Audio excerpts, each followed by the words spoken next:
Today we're diving into the incredible world of manifesting abundance. Yes, we're talking about the magic formula to attract money into your life. We're about to unlock the secrets that will make money flow like crazy. Now, people often ask me, how can I create the financial abundance I desire? Well, my friends, it's not about chasing money or working tirelessly. No. It's about understanding the principles of the quantum field, thoughts, feelings, and the electromagnetic dance that can turn your financial dreams into reality. So grab a piece of paper, yes, I'm serious, and let's embark on this journey together. The first step, my friends, is to write down everything you want in terms of financial abundance. Picture it vividly, feel it deeply, and make it real on that piece of paper. This is your roadmap to the wealth you desire. But here's the kicker, don't stop there. The second step is to become that abundance. Yes, you heard me right. Become the person who effortlessly attracts money.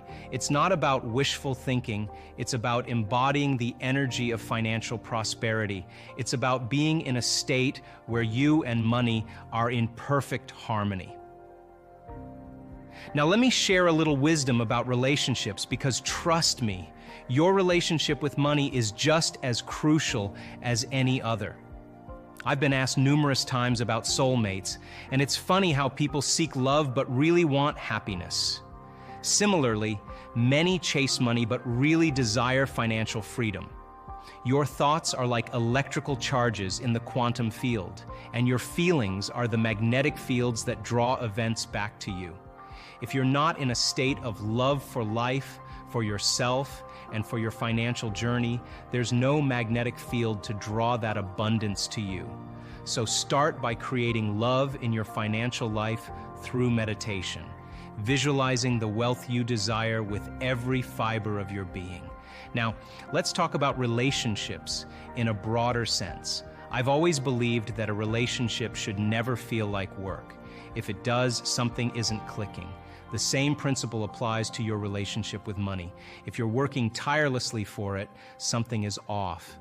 Instead, bring your best self to the table, celebrate your financial journey, and watch as constructive interference, growth, and energy become the norm. But here's a crucial point. If you're not at your financial best, if you find yourself criticizing or complaining about your financial circumstances, step back. Remove yourself for a moment, get back into your financial heart, and present yourself at your best. Your relationship with money, just like any other, requires you to bring your A game. Now, let's delve into the power of habits. A habit is a set of automatic, unconscious thoughts, behaviors, and emotions acquired through repetition. Most people wake up, think about their financial problems, and unknowingly set the tone for the rest of their day. They're thinking in the past, and as I always say, the familiar past will become a predictable future. Your thoughts have a profound impact on your destiny, but if you can't think greater than how you feel, you're thinking in the past. Your entire state of being becomes rooted in the past. To break free from this cycle, you must go beyond the analytical mind. This is where meditation comes in, slowing down your brain waves and allowing you to access the operating system where real change can occur. Now let's address the elephant in the room, trauma. Traumatic events create strong emotional reactions, and the brain, in an attempt to understand, takes a snapshot, creating long-term memories. The more emotional charge attached to an experience, the more attention the brain gives it. This constant rehearsal of traumatic events can have a profound impact on our lives. Why is it so hard for people to move past trauma? Well, the stronger the emotional reaction, the higher the emotional quotient, and the more attention the brain pays to the cause. The brain takes a snapshot, and that snapshot becomes a long-term memory. So it's crucial to break this cycle and release the emotional charge associated with past traumas. Now let's bring it back to money. How does all of this apply to manifesting financial abundance? Remember, the principles are the same. Your thoughts and feelings create your state of being. If you're constantly worried about money, feeling lack, or dwelling on financial problems, you're broadcasting an electromagnetic signature that repels abundance. So how do we flip the script and make money flow like crazy?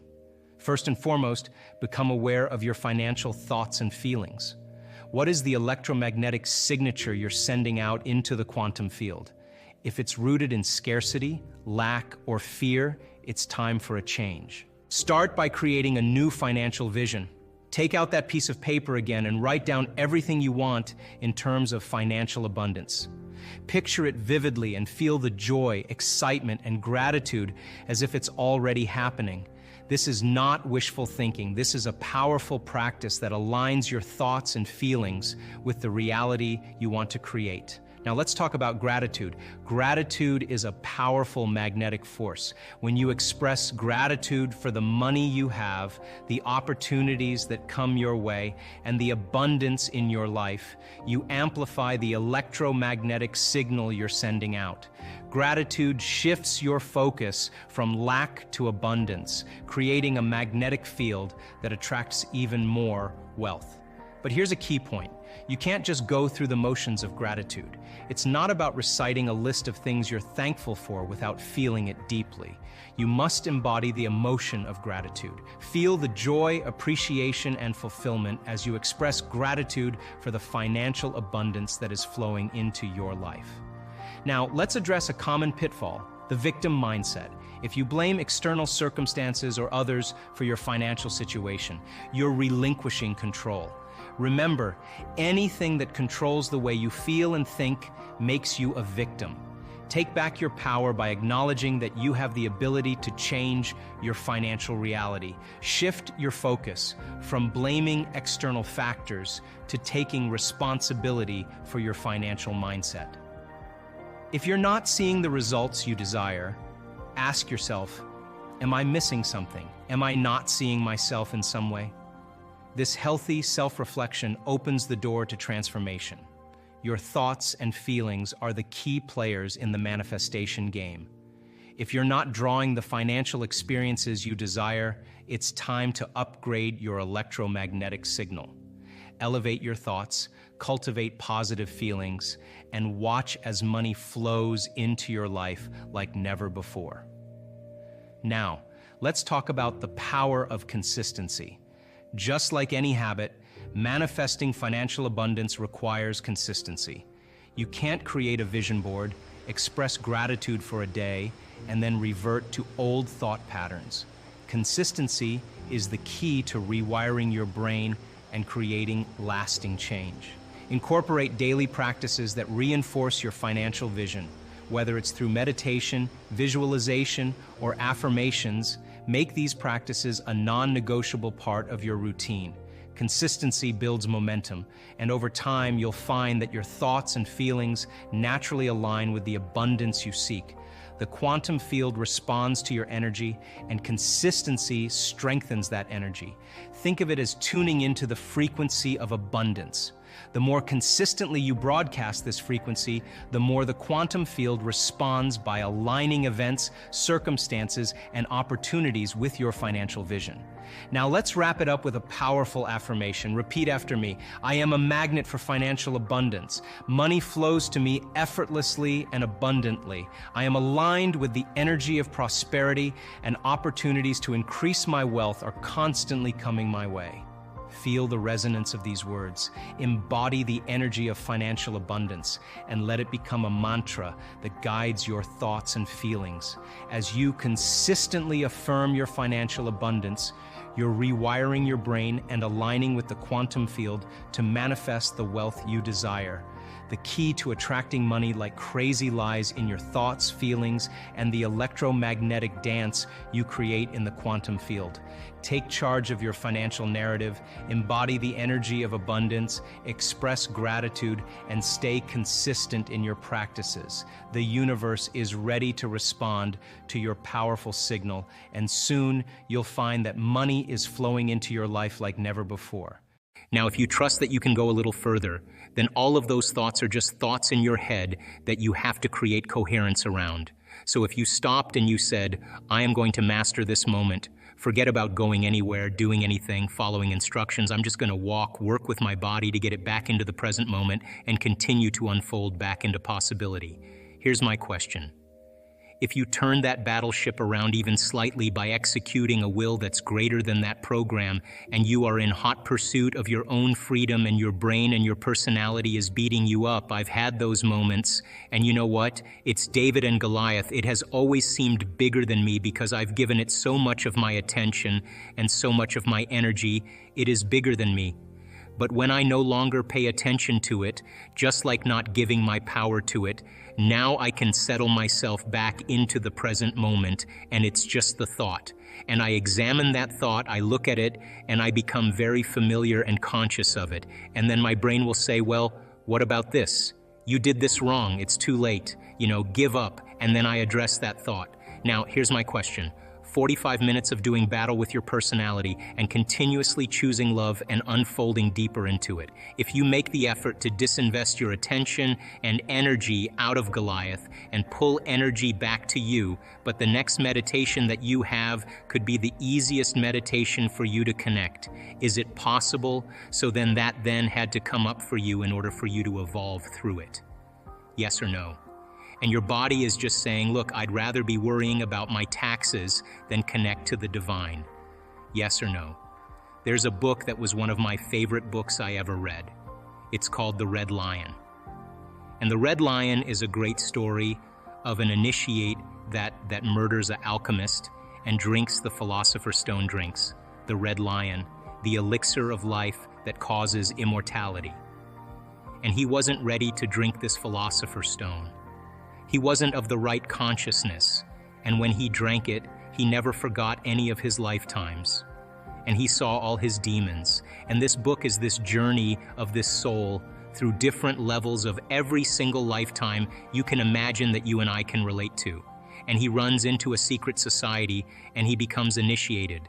And there's a chapter in The Red Lion called The Kilkyard, and I ask my children to read that chapter every year.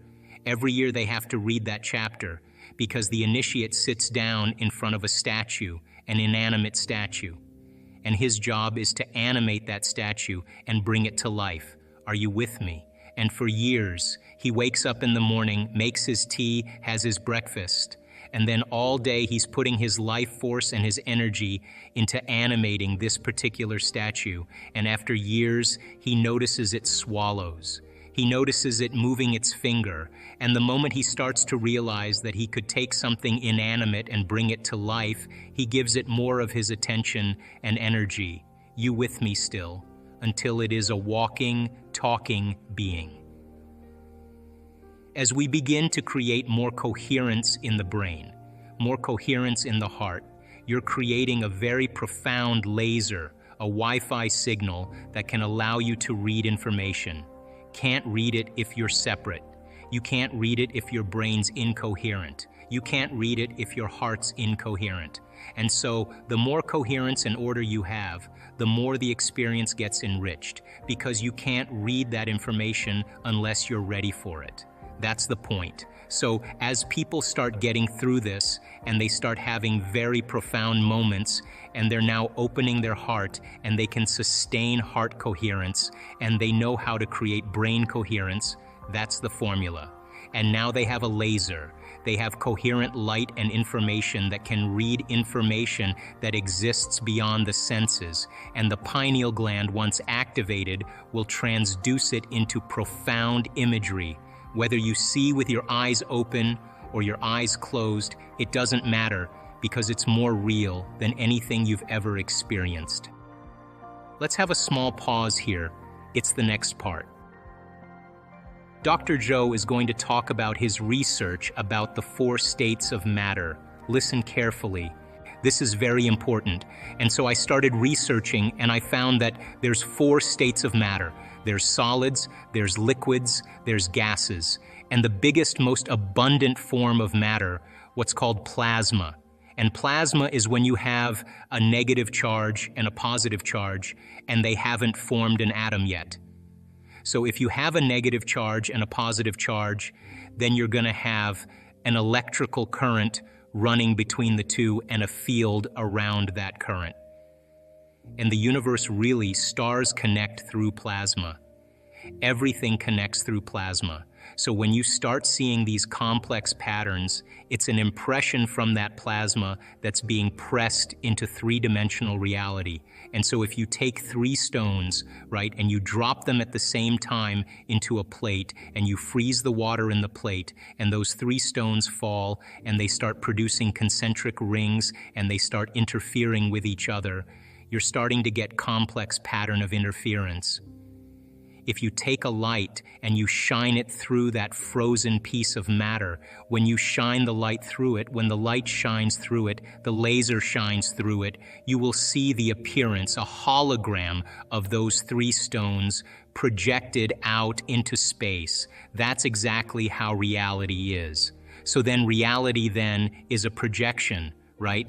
And so then when you study matter, it's not matter that's emitting a field. It's actually those complex patterns that are creating matter. So then you don't change the tumor. The tumor is the effect of the pattern in the field. Change the field, you change matter. So teaching people how to do that, when they change the pattern in the field and it starts to appear as change in three-dimensional reality, the illusion is everybody's been trying to change matter. And so it's not that. So it starts changing the way you see things, right? Because disease then is an incomplete pattern.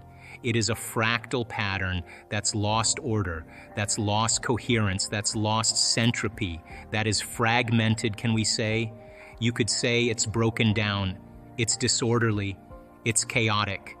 You know, and I don't know, you can use the example of Imhotep's crystals as a good example. When you see gratitude, you see those beautiful geometric patterns. When you see anger, when you see pain, you see this weird pattern that's not solid, it's not coherent. So then why not practice brain and heart coherence? Because you're creating a lot of order out of disorder. And as you do that better and better and you're functioning from a different consciousness, you'll begin to interact with information that's beyond your senses. Most of our thoughts and feelings come from our past experiences. They come from our memories. In fact, your brain is organized to reflect everything you know in your life. Your brain is a record of all the things you've learned and experienced to date. It's an artifact. And when you have an experience, when you're in the midst of an experience, all of your 5 senses plug you into the external environment. And as your brain is processing all of this vital sensory data, all of that information rushes back to the brain. And when it reaches the brain, it causes jungles of neurons to organize themselves into networks, to string into patterns, to reflect their interaction with their external environment. The moment those neurons organize into patterns, the brain makes a chemical, and that chemical is called a feeling or an emotion. And so experiences tend to create more long-term memories because it patterns or stamps or embosses networks of neurons into very specific patterns. And then the emotional quotient helps us to remember the event. So we learn something new intellectually. We also cause networks of neurons to form. I mean, the Nobel Prize laureate Kandel in the year 2000 found that when people learn just one bit of information, they doubled the number of connections in their brain from 1e300 connections to 2,600 connections. So if they didn't review that information or repeat it, the connections pruned apart. So we know then that learning semantic information begins to organize circuitry in the brain, and experiences enrich the brain. The end product of experience, of course, is the emotion, and it causes us to feel certain ways. And the moment you felt altered or you felt differently, significantly, your brain perked up and you paid attention to whatever caused that. And that event in and of itself is called a memory. So then most of our thoughts and feelings tend to be within the neural circuitry of the past and the emotions of the past chemically.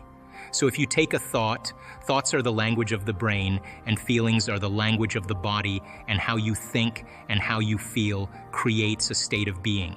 So if you combine a thought and a feeling, a thought and a feeling, a thought and a feeling, and you have a series of good thoughts that are connected to a series of good feelings. That cycle of thinking and feeling creates what's called an attitude. If you have a series of negative thoughts that are connected to some pretty bad feelings, you'll say you have a pretty bad attitude today. So if how you think and how you feel creates a state of being, your attitudes are just shortened states of being. You feel good in the morning, you feel bad in the afternoon.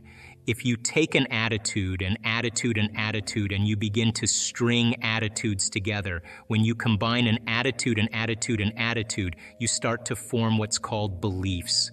Now, a belief is just a thought you keep thinking over and over again until you hardwire it in your brain.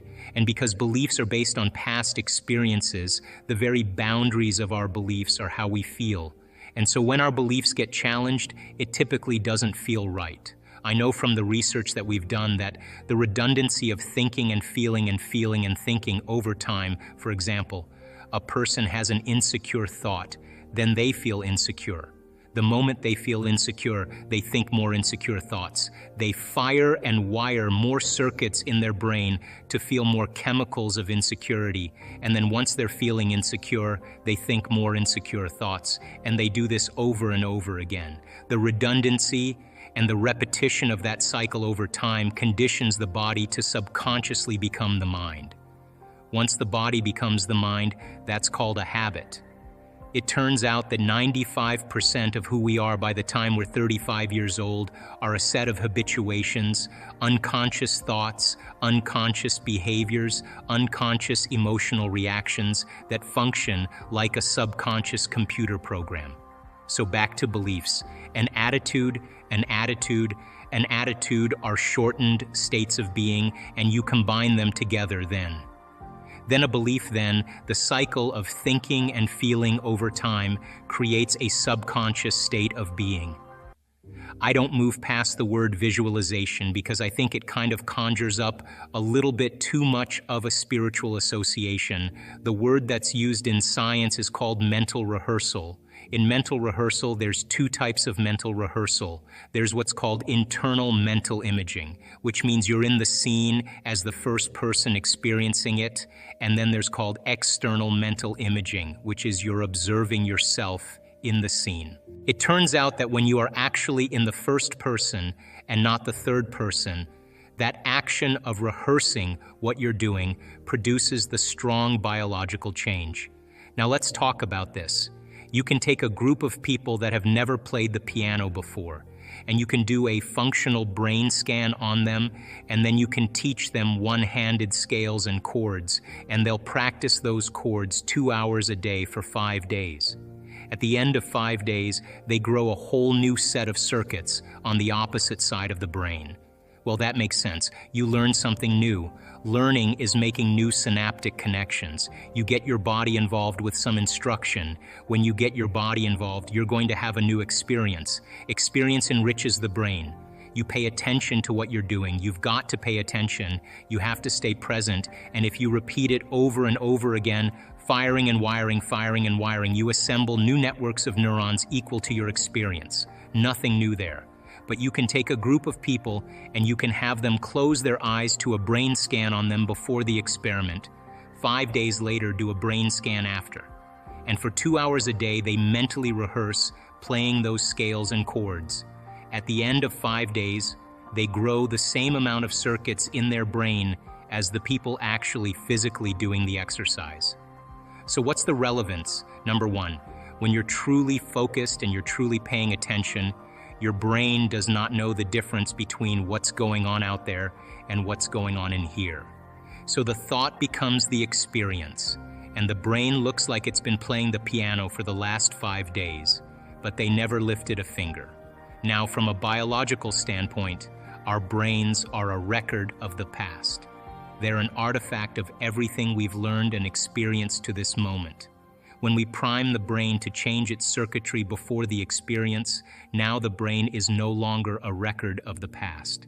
It's now a map to the future. And so as we warm up those brain circuits, it's more easy for us to slip into a supernatural behavior. If you take those people and you set them from the piano, And they've never played the piano before, but they've been mentally rehearsing for the last 5 days. They'll play those scales and chords. Like magic, they just learned how to do it just by changing their internal state. Take a group of men. You can have them close their eyes, and for an hour a day, mentally rehearse doing bicep curls over and over again, and they add an emotional component called harder, stronger, more intense. And they put themselves in that first-person, internal, mental image.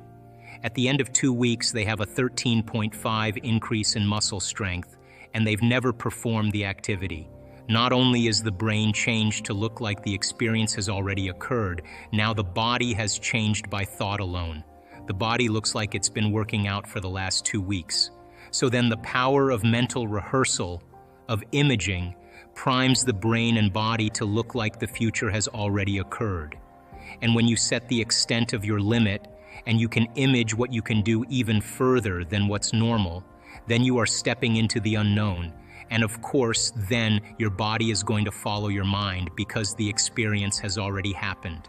You know, the challenge behind all of this is that people have to understand that there is a journey that they have to take. In other words, 95% of who we are by the time we're 35 years old is a set of memorized behaviors, emotional reactions, beliefs, perceptions, attitudes, behaviors that function like a subconscious computer program.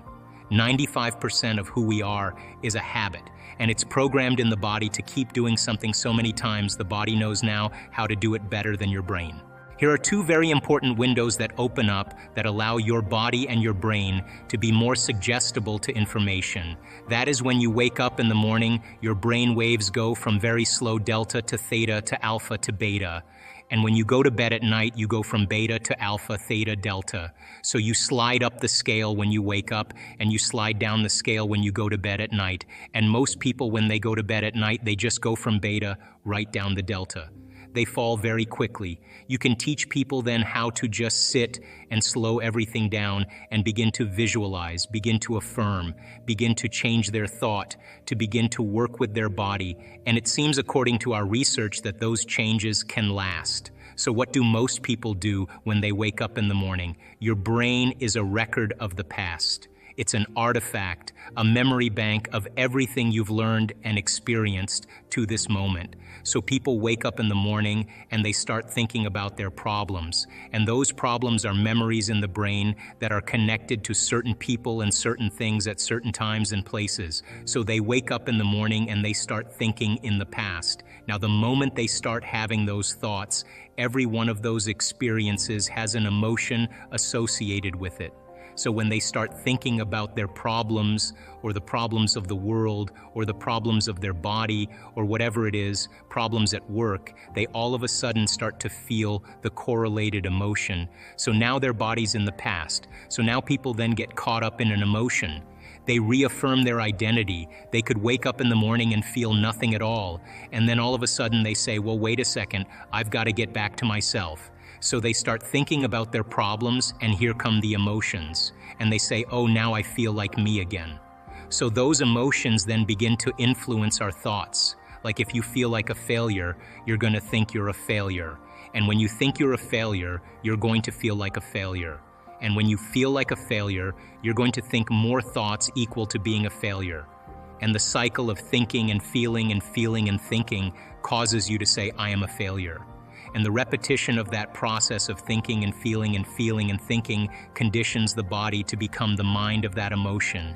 Now the emotion is stored in the body. Now the body's literally in the past, and the body, as the unconscious mind, doesn't know the difference between the actual experience that's creating the emotion and the emotion that you're creating by thought alone.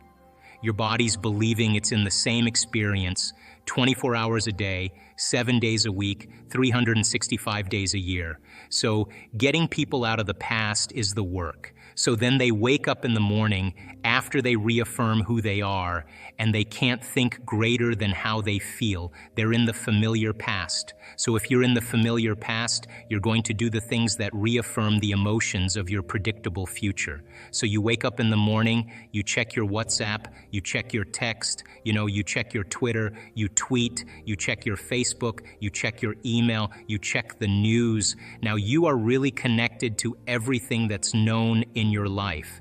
And then you run through a series of routine behaviors. You move around your house the same way you always do. You do all the same things. You go to the same grocery store. You buy the same food. You shop the same way. You do all these, you watch the same TV shows, and people do this for 10, 20, 30 years.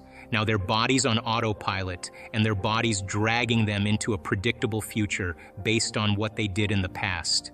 We could actually take their yesterday and lift it up and set it on their tomorrow, which means then they've lost their free will to a program.